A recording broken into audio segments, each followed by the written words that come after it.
Hello and welcome back to another episode of MacStories Unwind. I'm John Voorhees, and I've got Federico with me. Hey, Tici. Hello, John. How are you? I'm doing really well. Bright summer day. Busy week. What a week! I my body shut down yesterday, Federico. I got to that point in the afternoon where I started relaxing, and I thought, oh, now my brain just doesn't work. I can't focus on anything. And so for all those listening, John has been incredible this week. John took care. And we're going to talk about this a little bit in our Unplugged segment, a little behind the scenes. But John took care of all the Apple announcements this week.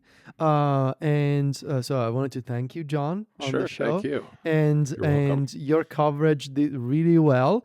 And you were partly responsible for convincing me to order a MacBook Neo. But that's gonna be a topic on App Stories. Yeah, that will be. So yeah, I mean, as a result of all that, I was a little bit worn out yesterday. And so you know what I did? I turned my attention to more admin type tasks and, you know, the kind of stuff that... Oh, yes, a palate cleanser, so to speak. The kind of stuff that doesn't require as much brain power for a while. And that worked out really well. Plus, I just rested a little bit. But we thought we would talk, I guess, during this segment a little bit about the behind the scenes of all of that. Yes, because I wanted to mention something. So I actually posted about this on Mastodon.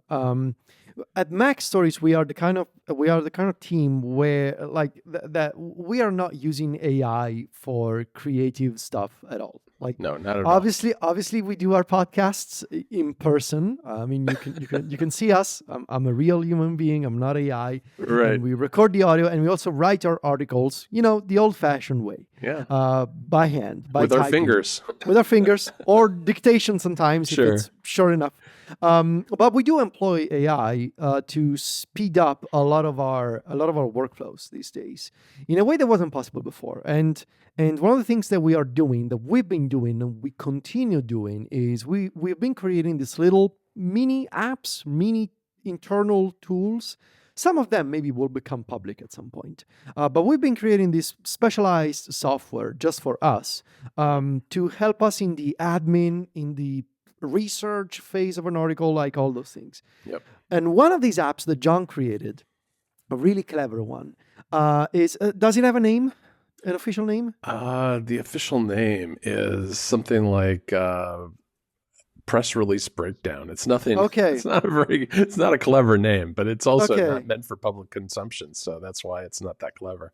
Okay, so you've been working on this for the past couple of months. Yeah. And it's basically a way. It's a little mini app that sort of takes in an Apple newsroom link for a press release and breaks it down, extracts the images, uploads all the images to the MacStories CDN so that they're ready for publication on the site, and also gives you a summary, I think, of the press release and pulls out some of the technical details. And I feel like you have been working on this app exactly for a week like this. With multiple announcements back to back. And so I kind of wanted to talk about that process and how the app went.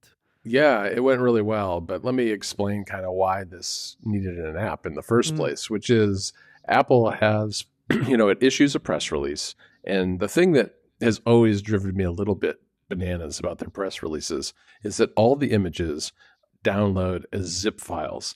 That's because inside when you unzip the folder, and look inside, you'll find both the image, which is usually a JPEG, and a little document that is a license agreement that basically tells you how you can use or not use all the legalese that goes along with republishing one of their images.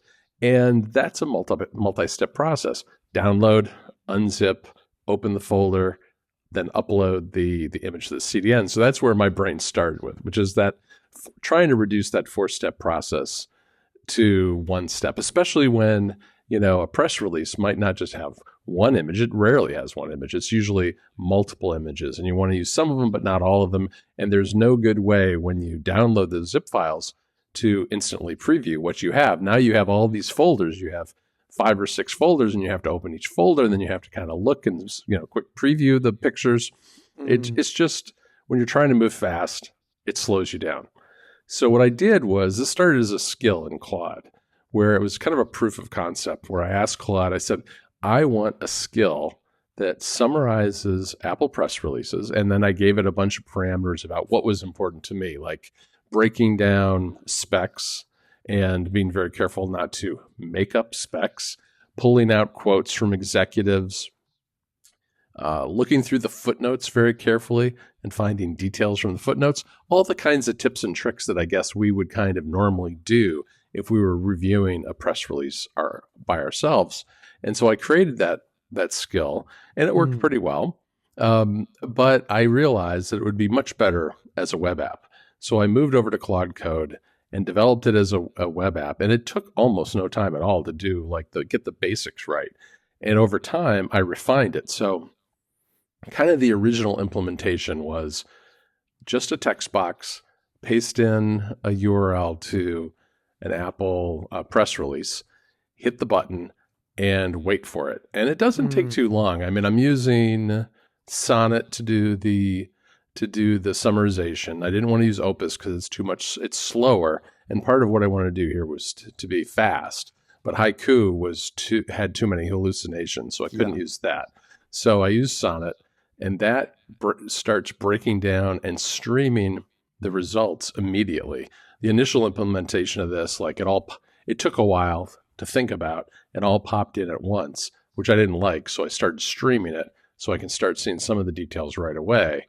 And at the same time as it's doing that summarization and bringing it up on screen, it's downloading all of the zip files that are connected to the press release, unzipping them, and then creating thumbnail previews in a right-hand pane that shows me little thumbnails of what the images are. And that way I can go through, and it doesn't actually upload them all to our CDN. What it lets me do is go click, click, click, click, click, select the ones I want, and then hit a button and upload them. Beyond that, it also gives me the ability to, download a markdown version of the press release if I want, which is a handy way to pull out quotes sometimes. It also lets me download the images locally if I want to do that. But in the end, what it does for me is it gets rid of all of that cruft of dealing with the images, because it's really just a matter of making a few clicks on 3 or 4 images that I want and uploading them. It gives me a summary that is useful, because a lot of times those press releases, especially for things like Macs and iPhones, are super dense with lots and lots of specs and details that are hard. They're very easy to miss as you're reading it as a narrative press release. And the summary breaks it out into sections for each part of the technology, the screen, the chipset and memory, all that kind of thing. And that way I feel a lot more confident that I'm not missing anything. But of course, I also have to go back to the press release when I'm finished and make sure nothing has been made up by the AI, which I do. And so I wouldn't say it speeds me up a lot, but it does help me be more, I felt like it helped me be more complete in the coverage and that I didn't miss specs. And it made it easier to kind of create a flow to the story that was my own, as opposed to, I think a lot of times when you're working directly from a press release, the natural inclination is to kind of go in the order of the press release as you're reading it. Right. And then what you're essentially doing is you are the person summarizing the press release, as opposed to writing a story, picking out the things that you find most important. And with the summary, what I can do is I can go through very quickly and say, okay, here are the really key things. Here's kind of the angle, and then fill in the blanks from there. So I think it's overall a better way to create a story about these kind of things and still go relatively quickly. Yeah. And I think it's important to have that balance, right? Where it's speeding up some of your things, but you're still in charge of coming up with a narrative and coming up with the story. Right. I mean, it still takes the time to, type on the keyboard and write the story. And then I have to pick things out and I have to double check and all the usual stuff, proofread, etc. But especially with the images, that has been absolutely key. And the last iteration I made of this web app is about a week ago. I realized, Apple's going to have this period of 3 days of announcements, and they're likely to do multiple press releases each day. My app only handles one URL at a time. I want to make this work with multiple URLs, so I adapted it. So now I can paste in multiple URLs, and it opens up each one in a tab. in a virtual tab in the web app. So I can go from one to the other, which is really handy because while I'm working on the first one, the second one is still, summarizing and downloading the images. And by the time I'm ready to go to that one, it's right there and ready to go. Yeah. Well, I think it went really well. Yeah. We were able to cover everything in a timely fashion. Yeah, that worked out really well. Yeah, people seem to appreciate our coverage, and I think it's this web app was a first example of the sort of internal tools that we've been creating and we will continue creating. I've been building so many with OpenClaw; it's kind of ridiculous. And I was thinking the other day, I was like, I wonder how many of these I'm doing a day. There are days where I just I've got other things to do, but it's very I created a lorem ipsum app the other day just because I was like, you go to these lorem ipsum sites to get like some some fake paste in text, and they're covered with ads. I'm like, oh, Claude can do this in like 30 seconds, and so that web app was made in about 30 seconds. Yeah. Well, okay. So I wanted to be for changing topics for the picks this week. Yeah, I wanted to be able to start Pokemon Pokopia, but I haven't had time this morning, and I'm trying to go to bed a little bit earlier, and I don't want to play video games at night anymore if possible. So I'm gonna try and play before dinner. That's going to be my new gaming time. Oh, yeah. Good luck with that. I've had that planned too, where it's like, oh, I'll just stop working at like 4:30 or 5 o'clock. We'll see how it goes. No, but I wanted to catch you up. Yeah. We are almost done with Emily in Paris. Oh, nice.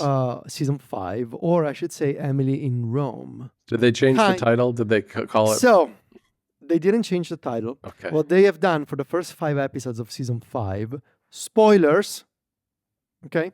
For the first 5 episodes of Season 5, she goes to Rome because Agence Grotto, the advertising agency she works for, they decide to open an office in Rome. And so in the title, when the title comes up at the beginning of the episode, they show Emily in Paris, and then they erase it and they display Emily in Rome. Okay. And then eventually she goes back to Paris, and it stays Emily in Paris. But what I wanted to say is that Season 4 kind of got a little boring because of this love triangle between Emily, Chef Gabriel, and Alfie. If you've been watching the series, you know what it is. Season 5, I think it's better. They introduce, obviously, the Rome setting, which is one I wanted to talk about.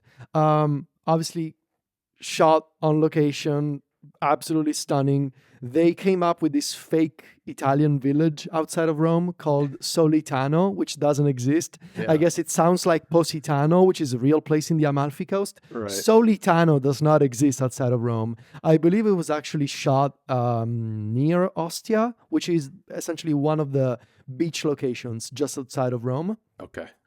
Solitano is not. It's not a place. It's a good fake name though. It's a good fake name. But doesn't exist. What I was really surprised to see was a really, really popular, one of the most famous Italian actors, Raul Bova, actually be a recurring character in season 5. Yes, I was and it was so, Sylvia and I, we started laughing because Raul Bova talking in English, actually acting in English. Oh, really? It was so weird. And I gotta say, a little cringy at first. Sure. Because I'm not used to hearing you act in English, right? And obviously they went for a really, really thick Italian accent. Sure. Obviously. But it was actually quite enjoyable. Was it a Roman accent though?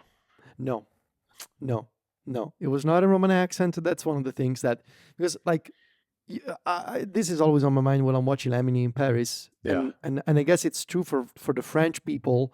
Now that I've seen how it applies to Italian culture, it's Italy and it's Rome, but seen through the lens of stereotypes and selling this image to tourists, right? So they show this there's a bit in an episode at one point, Mindy, one of these side characters, she's a singer, and she just starts an impromptu piano performance in a piazza in Rome. That's not a thing. It's just maybe you have this image of Italians just hanging around in these piazzas, and there's a piano. There's a random piano outside. There's a random piano, and you can just start. No, that's not a thing. They have this very romantic image of Italy, which is a bit, non-realistic, really. Oh, sure. But the locations are true, and the Italian actors are real. So they're in the city for a good bit of it too, not just this fake town. Okay. No. They are both in the fake town where this family of cashmere producers, luxury, cashmere producers, live and operate. But obviously, all the offices and all the things are in Rome, so they move between this fake village and the city of Rome, and you can see the St. Peter's Cathedral, the Spanish Steps, all the things you have also seen, John. Yes. But yeah, it was really enjoyable. Now we're back to Paris for the final half of season 5, and I know it's been renewed for season 6, so we'll see what happens. All right. Well, I have some. Let's see. I've got a couple of things today. First, I want to say that Hijack finished, and it was okay. Mm-hmm. I enjoyed it more at the beginning than I did at the end. At the end, it was a little bit like, this is also unrealistic and ridiculous. The whole train thing that goes on forever, but it was still a good show. I still generally enjoyed it, but it gave me enough pause that I would, if they have a season 3 of Hijack, I'm not sure I'd watch it. Okay. Shrinking too, I think, has kind of fallen off a little bit too. I gotta say, I don't know how you feel about this. I feel like that show. We are a couple of episodes behind, but we have fallen asleep a couple of times while watching this season. Yeah, it's not a good sign usually. Yeah, not well. You've got some interesting twists in the show coming up for you in the next couple of episodes, but I'm not enjoying it as much as I did the first 2 seasons. That said, I want to talk a little bit about Pokopia and take your questions on it. I will say that I have only played like maybe a half an hour this morning because it came out at midnight last night. I got up this morning. I was getting ready for the show. I played for a little while, got through sort of, I can't tell if I'm not all the way through the kind of the tutorial parts of it where they're teaching you about the different things you can do. But I have some first impressions, and they're generally very good. I think that this is going to be a really loved game, especially by anyone who was a fan of Animal Crossing New Horizons, because it has a lot in common with that. I mean, it's the same kind of, and which is both good and in my mind makes me wonder whether I will eventually bounce off of it in the way that I did with Animal Crossing, because although I liked Animal Crossing a lot, at some point it felt like work. It felt like a chore. It felt like I had to check in and do my stuff and, go and get my weeds and all this stuff. Pokopia is a little bit like that, I think. But there's more going on because there's a lot of interaction with the characters, but also there's this backstory of what happened to the world because I've read about that. You're dropped into a pretty desolate place where everything is kind of in the cutest way possible, post-apocalyptic. There are no Pokemon anymore. There are no humans around. There are a bunch of ruins. Well, we're not far behind. Yeah, exactly. But no, it's so you're dropped into that, and your job really is to help rehabilitate the habitat. And by doing so, new Pokemon show up. You befriend them. They send you out on quests. You're rebuilding and doing things to revitalize all kinds of different biomes in this land. And along the way, the Pokemon show up, and it's just really chill and fun, and it's very colorful. There's all sorts of collecting going on. There's crafting. There's collecting of items for the crafting and for other things, feeding the other Pokemon. There's discovering all the Pokemon and having them in your Pokedex. There's also discovering habitats, which go into the Habidex, which is the Habitat Pokedex. It's a cool little game, and I'm really looking forward to getting into it over the next few days. I mean, do you have any particular questions about it? Does it look nice? It looks really nice. I mean, Okay. this is like, yeah, this is a Pokemon game that looks nice on a Switch, which is like, not a given, and it looks really good on the Switch too. Okay. I am gonna dig in tonight. Yeah, it's fun. It's a lot of fun, and I think they do a particularly good job of easing you into the mechanics to understand what you can do and how you manage your inventories and crafting. And it's just kind of like eases you in slowly, which I think is a welcome thing. I mean, I don't have a sense yet for whether at some point there will be like any kind of bottlenecks in terms of managing inventory and stuff, because I don't have a lot of stuff. You know how some games it becomes really cumbersome to like store your stuff and find your stuff and all of that. I haven't gotten to that point yet because I've only got, like 10 sticks, a handful of rocks and some berries, but it's fun. It's a good game. Okay. All right. Can't wait to dive in. Yeah. All right, everybody. Make sure you go over to the show notes, because I'm going to have a MacStories Unwind deal in there. I'll go looking for a good movie or TV deal. And in the meantime, you can find me and Federico at MacStories.net and at Club MacStories. We did move Club MacStories over to MacStories.net. So you just go to MacStories.net for everything now. You go for podcasts, all of our writing, the club. There's a tab right there for the club. It's all in one place, which makes us feel good and hopefully makes you feel good too. But you can go there to find us. And we're on social media, where Federico is at Viticci. That's VITICCI. And I'm at John Voorhees, JOHNVOORHWS. Talk to you next week, Federico. Ciao, John.